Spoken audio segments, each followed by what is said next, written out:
नमस्कार शेतकरी बांधवांनो, आपल्या सर्वांचं श्री छत्रपती शिवाजी महाराज बहुउद्देशीय ग्रामीण क्रीडा व शिक्षण संस्था द्वारा संचालित संकल्पपथ या युट्यूब चॅनल वरती स्वागत आहे।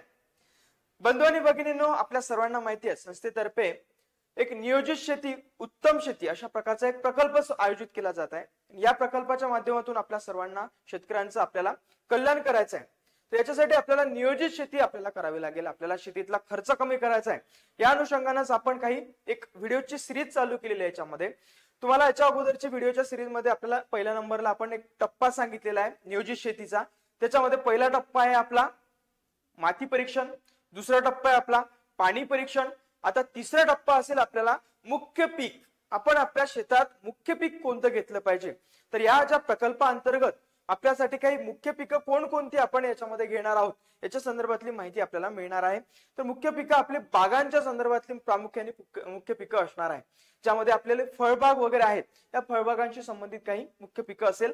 तर आपण कारण की याच्यामुळेच आपल्याला जर शेतीचा जास्तीत जास्त नफा करून घ्यायचा असेल, फायदा करून घ्यायचा असेल, तर याच्यासाठी आपल्याला मुख्य पीक आपलं व्यवस्थित असलं पाहिजे। तर या संदर्भातली माहिती आपण या व्हिडिओमध्ये पाहणार आहोत। तर सुरुवात करूया आपण। आपल्या सर्वांना माहिती आहे की नियोजित शेती उत्तम शेती प्रकल्प आपल्या संस्थेतर्फे आयोजित केला जातो आहे। आता याच्यातला संकल्पनेची जे काही रूपरेषा आहे शेतीची ती काय आहे तर मुख्य पिकाच्या संदर्भात। सेकंड व्हिडिओ असेल आपल्याला आंतरपीक, या मुख्य पिकामध्येच आपण आणखी आंतरपीक घेऊ शकतो, त्याच्या संदर्भातला माहिती आपल्याला त्या व्हिडिओमध्ये मिळेल या नंतरच्या व्हिडिओमध्ये। आता बघूया आपण या प्रकल्पाच्या अंतर्गत कोणकोणती मुख्य पिकं आपण याच्या अंतर्गत घेणार आहोत, हे सुद्धा महत्वाचं आहे। तर बघूया आपण याच्यामध्ये आंबा सर्वात मुख्य पीक असेल आपला आंबा सुद्धा याच्यामध्ये असेल। आम्रपाली, दशेरी, नीलम आणि लांगडा अशा काही आंब्याच्या काही जाती आहेत। या जातींचे आंबे आपल्याला लागवड केली जाणार आहे या उपक्रमाअंतर्गत। आंबा ज्या शेतकऱ्यांना आंबा लागवड करायची असेल तर त्यांच्यासाठी मार्गदर्शन आणि त्यांना सोयी सुविधा उपलब्ध करून दिल्या जाणार आहे। आम्रपाली, दशेरी, नीलम आणि लांगडा हे जे काही जाती आहेत आंब्याच्या त्या आपल्याला मिळणार। त्यानंतर पेरू, सरदार एक नावाचा खूप सुंदर असं एक पेरूची जात आहे सरदार 49। सरदार 49 ही आपल्याला याच्यामध्ये मिळेल। लखनवी, तैवान आणि व्हिएनआर, तैवान सुद्धा खूप सुंदर असं एक जात आहे, याच्यामधली जास्तीत जास्त उत्पादन देणारी एक जात आहे तैवान। खूप मोठं फळ असतं ते, साधारण म्हणजे खूप मोठं जवळपास एवढ्या साईजचं फळ असतं ते तैवान। हे तैवान सुद्धा आपल्याला लावायला भेटणार आहे। व्हिएनआर ही सुद्धा एक चांगली जात याच्यामध्ये आहे, लखनवी वगैरे। त्यानंतर ऍपल बोर असतो याच्यामध्ये। ऍपल बोर म्हणजे जे बोरांचे प्रकार आहे त्याच्यामध्ये मोठे मोठे ऍपल बोर असतात, ती बोर सुद्धा असेल। याच्या बोराचं जात आहे याच्यामध्ये चण्या मण्यात जात आहे। त्यानंतर आहे उमरान, चमेली आणि चेकनेट अशा काही जाती आहेत, याचे सुद्धा तुम्हाला रोपं मिळणार किंवा मार्गदर्शन मिळणार याच्यामध्ये आहे। त्यानंतर फणस, फणस याच्यामध्ये चक्का नावाची जात आहे, चक्का त्याला मल्यानम म्हणतात, मल्यानम जात पण आहे, तिला चक्का जात आहे। त्यानंतर काचपाट आणि इंचोर। लिंबू मध्ये आहे लिंबू साई शरबती आणि फुले शरबती, जे फुले विद्यापीठाने विकसित केलेली काही जात असेल तर ती जात आहे याच्यामध्ये फुले शरबती। त्याच्यानंतर आहे आवळा, फार सुंदर असं फळ आहे आवळा। आणि आवळा इतकं सुंदर एक आपल्याला बागान म्हणता येईल की याचं कोणतीच गोष्ट नष्ट पावत नाही, तुम्हाला सर्व गोष्टी पाला जरी असेल त्याचा सुद्धा तरी उपयोगामध्ये येतो, म्हणजे इतकी सुंदर बागान या आवळ्याची असते। याच्यामध्ये कृष्णा जात आहे, कांचन आणि नीलम अशा जाती याच्यामध्ये आपल्याला उपयुक्त राहतील। या संस्थेमार्फत उपक्रमाअंतर्गत आपल्याला हे करायला मिळणार आहे आवळा जात। त्यानंतर ड्रॅगन फ्रूट, सध्या ड्रॅगन फ्रूट जे आहे हे खूप चालत आहे। ड्रॅगन फ्रूट आपल्याला चायनाचं वगैरे ते आहे ड्रॅगन फ्रूट, आणि याची शेती केली जात आहे। आपण जर इंटरेस्टेड असाल तर नक्की ड्रॅगन फ्रूट वरती जास्त लक्ष केंद्रित केलं पाहिजे। ड्रॅगन फ्रूट जम्बो रेड याच्यामध्ये जात आहे त्याची, जम्बो रेड, जीए रेड आहे आणि येलो रेड अशा प्रकारचे त्याच्या जाती आहेत। Jumbo red, GA red, yellow red म्हणजे रेड कलर असतो त्याचा, रेड कलर काही पिवळट रेड वगैरे असं काही त्याचा आहे। नंतर सीताफळ, धारूर 6, PT7, बालानगर, अर्का, सन, फुले सुरंदर अशा काही सीताफळीच्या जाती आहेत। त्या सीताफळ मोठी मोठी सीताफळ, गोड सुंदर आणि सीताफळ आपल्याला याच्यामध्ये पाहायला भेटणार आहे, त्याची लागवड आपण करू शकता। त्यानंतर संत्रा, विदर्भामध्ये खूप मोठ्या प्रमाणात त्याची लागवड केली जाते, आपल्या अमरावती जिल्ह्यामध्ये संत्र्याची लागवड। त्यानंतर संत्रा आपण बघितलं पाहिजे, संत्रा नागपुरी संत्रा येतो याच्यामध्ये आणि किन्नौर संत्रा येतो, ठीक आहे। ह्या ज्या काही फळबागान आहेत याचे इंटरव्ह्यू सुद्धा आपल्याला जे काही याच्यामध्ये यशस्वी शेतकरी असतील त्या यशस्वी शेतकऱ्यांचे सुद्धा इंटरव्ह्यू आपल्याला आपल्याच युट्यूब चॅनलवरती आपल्याला पाहायला भेटणार आहे. काही शेतकरी आंबा उत्पादक असतील, पेरू उत्पादक, ऍपल बोर उत्पादक आहे, यांचे इंटरव्ह्यूज तुम्हाला या ठिकाणी पाहायला भेटणार. यशोगाथा नेमकी त्यांनी कशा पद्धतीने केलं. आता बाकी ठिकाणी आपण बघत असाल तर आपल्याला जस्ट सांगितलं जातं, पण या युट्यूब चॅनलच्या माध्यमातून आपल्याला एकदम मायक्रो पद्धतीने सांगण्याचा प्रयत्न आपण करणार आहोत की आपण नेमकं या लिंबू जर आपल्याला लावायचं आहे किंवा संत्रा लावायचा आहे किंवा याच्यामध्ये कोणतेही फळबाग तुम्हाला लावायची आहे तर त्याची तुम्ही इत्तमभूत माहिती तुम्हाला याच्यामध्ये मिळणार आहे की कोणत्या पद्धतीने त्याचा टाइम टेबल असेल, केव्हा तुम्ही त्याच्यामध्ये खत पाणी दिलं पाहिजे किंवा त्याची कशी काळजी घेतली पाहिजे. एकदम मायक्रो लेवलला आपण विविध पार्ट्स मध्ये करूया आणि अगदी मायक्रो लेवलला त्याची माहिती आपण तुमच्या सर्वांपर्यंत पोहोचवण्याचा प्रयत्न करणार आहोत. मोसंबी त्याच्यानंतर आपल्याला भेटतंय. मोसंबीमध्ये तुम्हाला मोसंबी, फुले मोसंबी अशा प्रकारची मोसंबीच्या जाती भेटेल. त्यांचं चिंचाला सुद्धा खूप मोठ्या प्रमाणात मागणी असते. त्यानंतर अकोला स्मृती एक जात आहे, अकोला कृषी विद्यापीठाने विकसित केलेली. प्रतिष्ठान आहे, योगेश्वरी आणि पिंकेम एक नावाची एक जात आहे, ती सुद्धा याच्यामध्ये चिंचाची पाहायला भेटेल. डाळिंबामध्ये तुम्हाला गणेश जात आहे, गणेश, केशर, जोधपूर लाल, अर्काता, त्यानंतर सिंदुरी, एवढ्या काही जाती डाळिंबच्या संदर्भात आहे. डाळिंबला फार मोठी मागणी असते, त्याच्यामुळे आपण डाळिंबवरती सुद्धा एक लक्ष केंद्रित करू शकता. शेवगा, आता शेवगाना हा खूप मोठा एक असं आहे की उष्णकटिबंधीय प्रदेश जर असेल तर त्या ठिकाणी तुम्हाला आपला भाग जो उष्णकटिबंधीय प्रदेशात जास्त येतो महाराष्ट्राचा, त्याच्यामुळे आपण शेवगाची लागवड करू शकता. शेवगामध्ये PKM1 आपल्याला पाहायला भेटेल. त्यानंतर PKM2 याची सुद्धा जात आपल्याला मिळू शकते.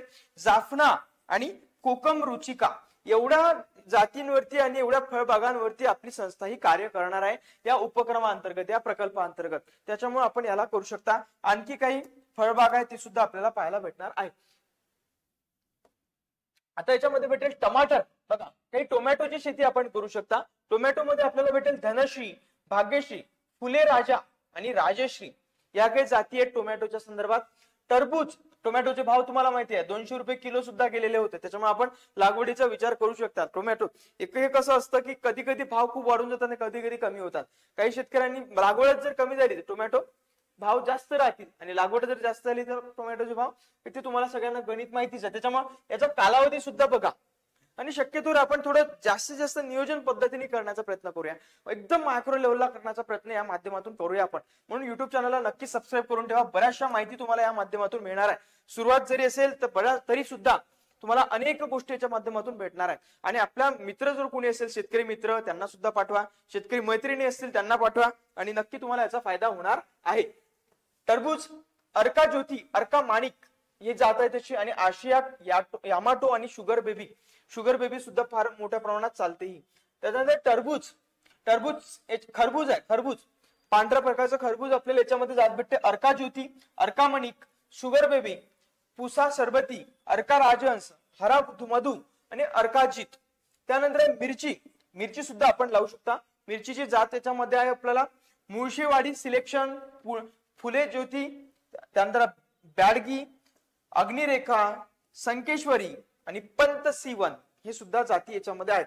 ढोबळ मिरची जी आहे, शिमला मिरची ती सुद्धा आहे. शिमला मिरची मध्ये याच्यामध्ये भारत, तेलुवंडर आणि इंद्रा या जाती आहेत. वांग्यामध्ये मांजरी गोटा, वैशाली, पुसा क्रांती, पुसा जांभळी गोलमध्ये आहे, पुसा जांभळी लांब, अशा काही वांग्यामध्ये जाती आहेत ते आपल्याला पाहायला भेटेल. वांगे तर आता बीटीचे वांग्याची मागणी चाललेली आहे. बीटी मागणी सध्या कदाचित मागणी भेटू शकते. बरेचसा आता याचं प्रोसेस झालेली आहे जवळपास. बीटी वांग्यांची सुद्धा येऊ शकते, जसं कपाशीचे आहेत बीटीचे तसे येऊ शकतात. मोहरीची सुद्धा एक जात येते आहे बीटी संदर्भात. बीटीला मान्यता मिळते सध्या आता. त्यानंतर गोबीमध्ये वंडर बॉल आहे, जे फुलगोबी जी आहे ती आपल्याला वंडर बॉल याच्यामध्ये जात आहे ती भेटेल. काकडीमध्ये शीतल जात आहे. त्याच्यानंतर पुन्हा खीरा, प्रिया आणि पुसा संयोग अशा काही जाती येते आपल्याला पाहायला भेटतील. त्यानंतर कारल्यामध्ये बघा, कारले सुद्धा खूप मोठी मागणी असते कारल्यांना. फुले प्रियंका, फुले उज्ज्वला, प्रीती, प्रिया, अर्कहरी, कोइंबतूर लॉंग, अर्कहरित आणि पुसा विशेष. आता कारले जे आहे ज्या तुमच्या भागामध्ये ज्याची जेवढी जास्त जास्त मागणी असेल, जशा प्रकारच्या कारल्यांची, ते कारले तुम्ही लावा. म्हणजे जास्त करून जास्त मागणी असलेल्या कारल्यांची जातच आपण लावली पाहिजे. आता कशा प्रकारे कोणत्या जाती आपण निवडल्या पाहिजे याचे सुद्धा मार्गदर्शन आपल्याला आपली संस्थेचे कर्मचारी करणार आहे. तुम्हाला मार्गदर्शन, माती परीक्षण वगैरे झालं, त्याच्यानंतर त्या काही आपलं वातावरण कसं कशाला सूट होतं याच्यानुसार आपण लागवड करणार आहोत. एकदम व्यवस्थित पद्धतीने त्याचे वेल वगैरे आपण ते हे करता येईल.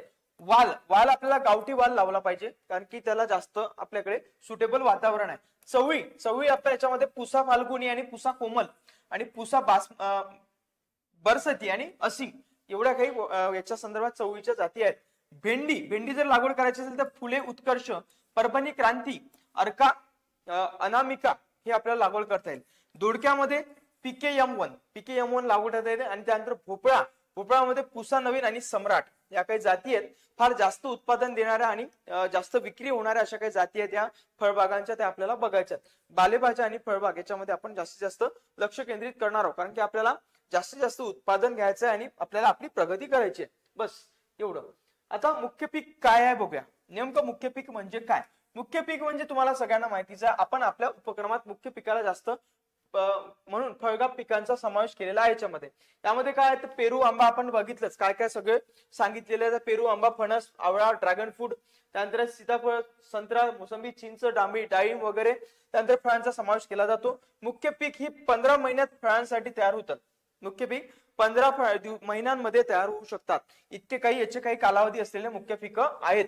आणि काही मुख्य पिकं जे आहेत त्याच्यामध्ये कालावधी लागतो आपल्याला 5 ते 10 वर्षांचा कालावधी याच्यासाठी लागतो. संत्रा वगैरे याला 5 वर्षाचा कालावधी लागतो. मोसंबी वगैरे 3-4 वर्षांमध्ये येऊ शकते. किंवा काही मिरची वगैरे आहे ते काही महिन्यांमध्ये येऊ शकते. त्याच्यामुळे आपण एवढं लक्षात ठेवा. आता आंतरपीक, याच्यामध्ये आपल्याला आंतरपीक सुद्धा घ्यायचं आहे. फक्त काही मुख्य पीक घेऊनच नाही, आपल्याला आणखी आपलं उत्पादन वाढवायचं आहे, म्हणून आपण आंतरपीक सुद्धा लावलं पाहिजे. म्हणजे बाय प्रोडक्ट आपल्याला भेटेल. हे याच्यासोबत मुख्य पिकासोबत तर आपल्याला बाय प्रोडक्ट भेटलं, आणखीच आपली सोने पे सुहागा असं काही असेल. आंतरपीक म्हणजे काय? एकापेक्षा अनेक पिकं एका शेतात वेळोवेळी किंवा हंगामात लावणं म्हणजे याला आंतरपीक आपण म्हणतो, आपल्याला माहितीच आहे. त्यानंतर आंतरपीक पद्धतीचे फायदे काय आहे? नवीन शेतकरी असतील तर त्यांच्यासाठी तर खूप छान माहिती आहे. आणि अनुभवी शेतकरी असतील तर त्यांना तर काही पाहायचं कामच नाही, त्यांना जबरदस्तच आहे. ठीक आहे, माहितीच्या बऱ्याच गोष्टी. आता आंतरपीकचे फायदे काय असतात तुम्हाला सगळ्यांना माहिती आहे, पण आपण नवीन शेतकऱ्यांसाठी सुद्धा बघूया. पिकास देण्यात येणारे पाणी जे आहे, पाणी, खते, जमीन, सूर्यप्रकाश यांचा पुरेपूर वापर केला जातो. एकाच पिकात एकाच वेळी 2 पिकांना ऍट द टाइम फायदा होऊ शकतो. एक तीर में 2 शिकार असं काही होऊ शकतं. त्यानंतर दुबार पीक पेरणीचे संकट दूर होऊ शकतं. दुबार पीक करण्याचं काम नाही राहणार. जमिनीमध्ये ओलावा टिकून राहतो. कीड आणि रोगांचा प्रादुर्भाव सुद्धा कमी होऊ शकतो. म्हणजे मुख्य पिकाचं कधी कधी काय होतं की आंतरपिकाचा जो मुख्य पिकावरती जर एखादा रोग आला असेल तर तो रोग आंतरपीक जर आपण लावलं तर ते खाऊन घेऊ शकतात. तुम्हाला सगळ्यांना माहिती आहे. त्याच्यामुळे आंतरपिकावरती बरेच शेतकरी जास्त लक्ष केंद्रित करत असतात. जमिनीची धूप कमी होऊ शकते. जमिनीची धूप कमी म्हणजे एकमेकांना झाडं मातीला पकडून ठेवू शकतात. पाऊस जर आला तर माती अख्खीच्या अख्खी वाहून जाणार नाही किंवा त्याच्यातले सूक्ष्म पोषक घटक वाहून जाणार नाही, असं काही आपल्याला फायदा होऊ शकतो. मातीची धूप होणार नाही. कमी उत्पादन खर्चामध्ये चांगले उत्पादन आणि उत्पन्न मिळू शकतं. त्याच्यानंतर कुटुंबाच्या वार्षिक वेगवेगळ्या अन्न धान्याच्या कमतरता सुद्धा भरून नेऊ शकतात. आपण आपल्या उदरनिर्वाह शेती सुद्धा त्याच्यामध्ये भागू शकतो. शेतामध्ये कमी कालावधीत एकापेक्षा जास्त पिके सुद्धा घेता येतात. तसेच एखादं पीक जैविक आणि अजैविक तणामुळे खराब झाले तर दुसऱ्या पिकावर सुद्धा आपल्याला उत्पन्न जास्त नुकसान होणार नाही याची आपल्याला याच्यामध्ये नफा होऊ शकतो. म्हणून हे काही अशा फायदेशीर गोष्टी आहेत मुख्य पिकांच्या आणि आंतरपिकांच्या. त्यानंतर आंतरपिके निवडताना कोणती काळजी घेतली पाहिजे हे सुद्धा फार महत्वाचं आहे. कोणतंही पीक कशातही लावता येणार नाही आपल्याला. काळजी कशी घेतली पाहिजे ही फार तांत्रिक गोष्ट आहे. एकाच वर्गातील पिके आंतरपीक म्हणून निवडू नयेत. एकाच वर्गातले नसले पाहिजे ते. वेलवर्गीय पिकात वेलवर्गीय पीक निवडता कामा नये, कारण की ते एकमेकात जर गुंतले, गुंता माहितीये तुम्हाला किती वाईट असतो, गुंत्याने गुंता वाढत जातो. त्याच्यानंतर मिरची पिकात टोमॅटो, वांगी आणि भेंडी हे आपल्याला लावायची आहे. मिरची पिकांमध्ये हे लावायचे नाहीये. मिरची पिकात आपल्याला टोमॅटो, वांगी, भेंडी लावायची नाहीये. एकाच वर्गीय झालं ते. त्यानंतर बघा, जास्त कालावधीच्या पिकात कमी कालावधीच्या पिकांची निवड केली पाहिजे आपण. पिकामध्ये काही फुलगोबी, काही गोबी असेल, फुलगोबी, कलिंगड आणि बटाटा या जाती आपण लागवड करू शकतो कमी कालावधीच्या. जास्त खोलवर मुळे जाणाऱ्या पिकात कमी खोलवर मुळे जाणारी पिके निवड केली पाहिजे आपण.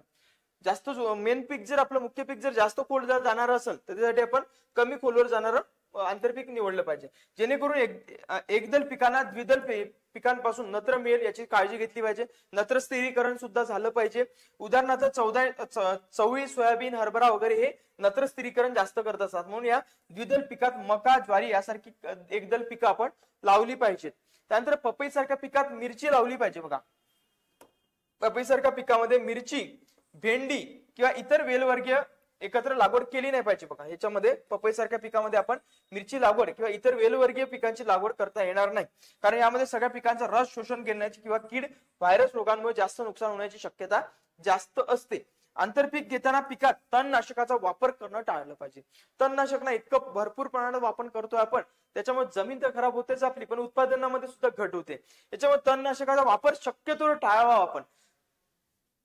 त्यानंतर जेणेकरून दुसऱ्या पिकास काही तणनाशकामुळे नुकसान होणार नाही याच्यामुळे काळजी आपण घेतली पाहिजे त्याची. मुख्य पिकातील रस शोषक कीड, सूत्रकृमी यांचा प्रादुर्भाव कमी होण्यासाठी झेंडू सारख्या पिकांचा सुद्धा आपण आंतरपीक म्हणून निवड केली पाहिजे. झेंडू तर फार जास्त उपयोगी असतो, झेंडू हा आंतरपीक म्हणून. आपल्या सगळ्यांना माहिती आहे, आपण कपाशीमध्ये वगैरे झेंडूची लागवड करतो आणि उत्पादन सुद्धा मिळतं त्याचं आपल्याला. मुख्य पीक व आंतरपिकातील बागायती क्षेत्र कसं आहे, तर त्याच्या संदर्भात बघूया. फलोत्पादन क्षेत्रामध्ये हे समाविष्ट आहे. काय समाविष्ट आहे की बागकाम, वनस्पतीचे उत्पादन, प्रसार, आर्बोरिकल्चर, त्यानंतर लँडस्केपिंग हे सुद्धा याच्यामध्ये आहे. बाग डिझायनिंग, देखभाल, त्याच्यामध्ये बागीचा वगैरे बनवणं हे सगळं त्याच्यामध्ये समाविष्ट असतं. त्यानंतर हराळीचे देखभाल, त्यानंतर वनस्पती संवर्धन, लँडस्केप जीर्णोद्धार, त्यामध्ये सर्व वनस्पतींची लागवड समाविष्ट याच्यामध्ये आहे. परंतु इतकेच मर्यादित नाही, तर शोभेची झाडं, झुडपं, वनस्पती सुद्धा आपण लावू शकतो. त्यानंतर फुले, बिया, औषधी बिया याची सुद्धा वनस्पतींची लागवड करू शकतो आपण. औषधी खाद्य वनस्पती, बघा महत्वाची गोष्ट, औषधी खाद्य वनस्पतींना खूप डिमांड आहे सध्या, त्याच्यावरती सुद्धा आपण लक्ष केंद्रित करू शकतो. फलोत्पादनाचे पैलू काय आहे? वनस्पतीची निवड आपण कशी केली पाहिजे ते बघा. लागवडीसाठी झाडे निवडताना आपल्याला बागायत शास्त्र, वनस्पतीच्या हेतूवर आधारित पैलूंचा विचार करू शकतो आपण. आणि या वनस्पतीत आकार विज्ञान, दुर्मिळता, उपयुक्तता यांचा समावेश असू शकतो. लँडस्केपिंग साठी काही वनस्पती निवडताना आपण स्थानाचे आवश्यक निरीक्षण केलं आहे, जी प्रथम केली पाहिजे. याच्यामध्ये आपण स्थान कोणतं निवडलं पाहिजे याचं निरीक्षण आपलं असलं पाहिजे. मातीचा प्रकार, तापमान, हवामान, त्यानंतर प्रकाश, ओलावा आणि आधीपासून अस्तित्वात असलेल्या वनस्पतीचा विचार सुद्धा केला पाहिजे आपण. त्यानंतर स्थानासाठी वनस्पती सामग्री निवडताना दिलेल्या वातावरणाचे हे मूल्यमापन विचारात घेतलं जातं. वनस्पतीचे निवड वार्षिक प्रदर्शनासाठी असू शकतं किंवा ते अधिक कायमस्वरूपी लागवडीसाठी सुद्धा असू शकतं. प्रौढ उंची, आकार, रंग, वाढीची सवय, शोभेचे मूल्य, फुलांची वेळ आणि त्यासोबतच काही क्षमता सुद्धा आपण बघितल्या पाहिजे. वनस्पतीची वैशिष्ट्य, वनस्पती निवड प्रक्रियेला अंतिम रूप याच्यामध्ये स्वरूप देता येऊ शकतं आपल्याला. एवढ्या काही गोष्टी या फलोत्पादनाच्या पैलूच्या संदर्भात आहेत. त्यानंतर बघूया आपण याच्यामध्ये पर्यावरणीय चल नियंत्रण करणे बघूया कशा रीतीने आपण करतो. वनस्पती साहित्याच्या लागवडीत बागायतदारांकडून निसर्गाची हेरफेर केली जाते. हे बदलले जे पर्यावरण जे परिवर्तन असेल याच्यामुळे वातावरण बदल किंवा पर्यावरण बदल सुद्धा होतो आहे. तर याच्यामुळे काय होतं की हे बदललेलं परिवर्तनास एक प्रवण आहे, ज्यावर बागायतदारांचे कार्य करणे आणि प्रतिसाद देणे आवश्यक असतं. हवामान, प्रकाश, तापमान यासारख्या अजैविक घटक या सर्व गोष्टी यामध्ये या थंड frames, green house, conservatories, poly house आणि शेडनेस हाऊस या काही प्रमाणात नियंत्रित केला जाऊ शकतात. आता वातावरण बदल होतोय, त्याच्यामुळे जर आपल्याला याच्यासाठी पिकांना आपल्याला अनुकूल वातावरण तयार करायचं असेल तर याच्यासाठी आपल्याकडे शेडनेट, पॉली हाऊस वगैरे हे अवेलेबल म्हणजे एक सुविधा उपलब्ध असतात. म्हणून याच्यावरती सुद्धा आपण बघितलं पाहिजे. अशा रीतीने आपण पॉली हाऊस मध्ये काही मायक्रो रीतीनं हे काही सगळं बघितलं जात आहे. त्याच्यामध्ये आपल्याला एक पद्धत नवीन दिसते आहे, हायड्रोपोनिक वगैरे टेक्नॉलॉजी, हे सुद्धा आपण त्याच्यामध्ये वापर करू शकतो हायड्रोपोनिकचा. त्याच्यानंतर म्हणजे बघूया तर कारण हे सर्व बंद आपण वातावरण आहे, कारण हे सर्व बंद वातावरणामध्ये आणि इतर इमारतींच्या बांधकामात वापरल्या जाणाऱ्या सामग्रीची निवड हवामान आणि उद्देशून केली जात असते. याच्यामध्ये या काही गोष्टी आहेत याच्या संदर्भात.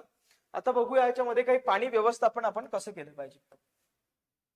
पद्धतीमध्ये सिंचन आणि ड्रेनेज सिस्टीम वापरणे आणि प्रजातींच्या गरजेनुसार जमिनीत ओलावा नियंत्रित करणे यांचा समावेश याच्यामध्ये होतो. सिंचनाच्या पद्धतीमध्ये पृष्ठभागावर सिंचन, तुषार सिंचन, उपसिंचन, ट्रिकल सिंचन यांचा समावेश होत असतो आणि वाढत्या वातावरणात अनुकूल करण्यासाठी पाण्याचे प्रमाण, दाब आणि वातावरण वारंवारता बदलली जाते, हे सुद्धा महत्वाचं आहे. त्यानंतर रोपे पूर्ण बेड तयार करणे, यासाठी आपल्याला बेड तयार करण्याच्या संदर्भात बोललेला आहे की लागवड करण्यापूर्वी झाडाच्या बेडवर तण काढले जाते, अतिरिक्त पालापाचोळा काढून टाकला जातो आणि खते किंवा इतर माती संवर्धन जोडले जाते आणि बेड मळणी केली जाते आणि सिंचन प्रणाली चाचणी घेतली जाते याच्यामध्ये बेड रोपे पूर्व बेड तयार करण्यामध्ये.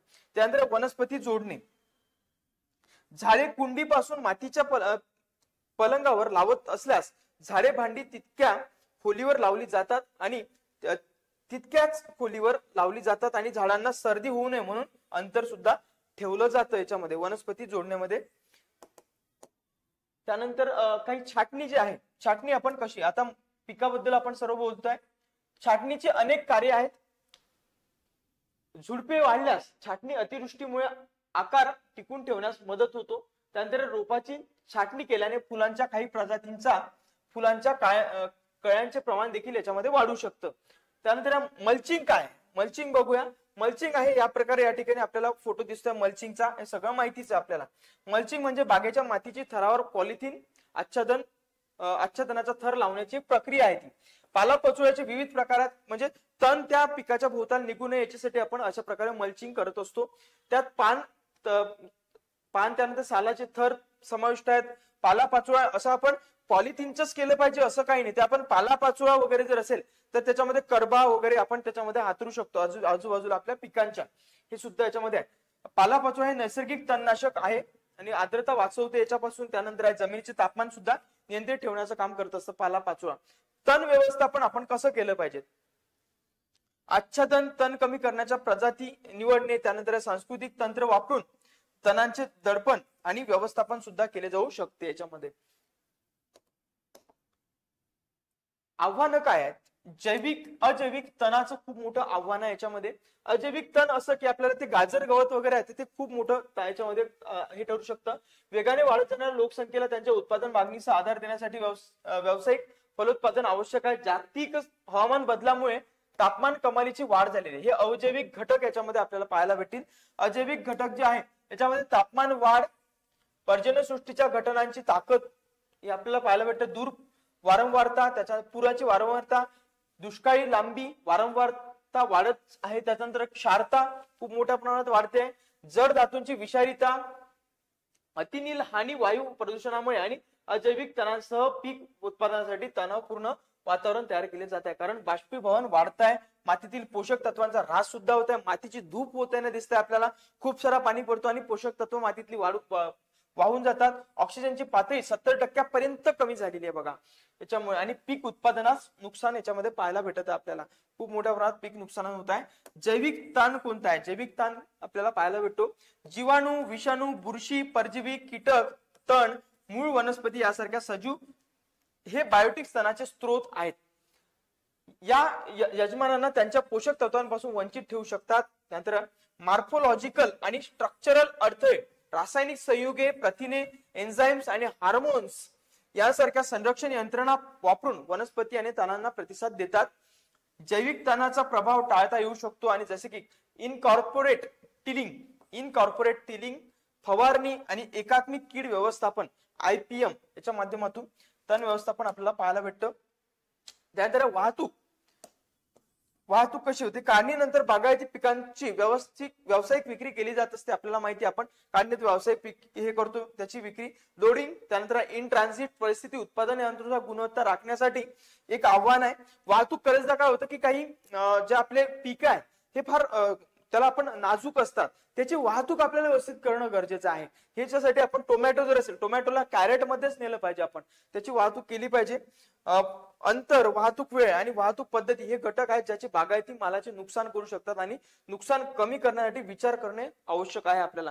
तर आपण याच्यावरती काही संशोधन केलं पाहिजे की कशा रीतीने आपण याला हे करता येईल. सीताफळ असतील त्याला पॅकिंग करूनच आपण नेलं पाहिजे. या आपल्या काही गोष्टी याच्यामध्ये काळजी घेण्यासारख्या आहेत आपल्या पिकाच्या संदर्भामध्ये.